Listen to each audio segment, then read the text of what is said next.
Hi everyone, in this video I want to talk a little bit about looking ahead towards preparing for exams at the end of the year. So I'm going to focus on a resource that I have not spoken much about in class called Study On.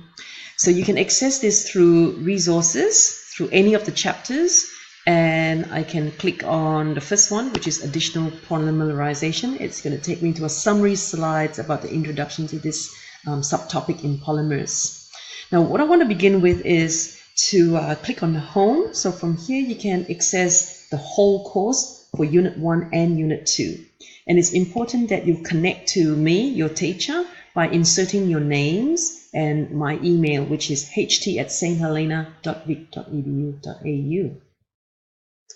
Okay, so clicking on home and looking at the menu here on the right-hand side. In course overview, you have you can select the unit that you want to study. So in chemistry there are 2 units. So looking at Unit 1, it enables you to look at all those questions that you can practice. 311 of them under all the subtopics that we have studied, and we've come a long way.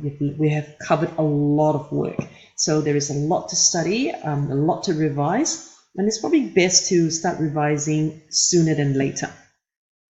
So just closing these menus for a bit, I'm just going to focus on polymer because this is one area that you need to do a little bit more work on your own, as we did not spend much time here. So in the polymers, where there are 27 questions to cover, let's click on the first one on addition polymerization. So because I have opened this before, it's asking me that if I want to continue, and I will. Now, there are 5 questions in this subtopic. And when you click on that page, it will ask you if you want to put a time limit on doing these questions, and you have a choice of imposing a time limit on yourself or just leave it not selecting a time limit and working through the questions. Multiple choice, you can respond on the screen, they're worth 1 mark. In this subtopic, there's 2 or 3 short answer questions which you have to respond. Unfortunately, you can't draw a structural diagram here. You have to draw them on a piece of paper or in your OneNote or in your notebook.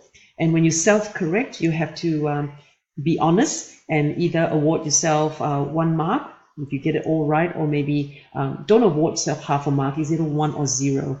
If the question is worth 2 marks, you might give yourself 1 mark if you got one of the points right. So going through, there's 5 questions here.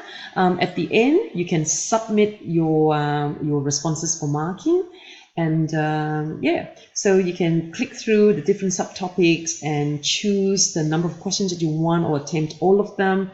There's lots to do in here, and it's probably best to start revising sooner than later. All right, good luck with your studies, and hope you explore this valuable resource for yourself, and we'll see you soon in class. See ya.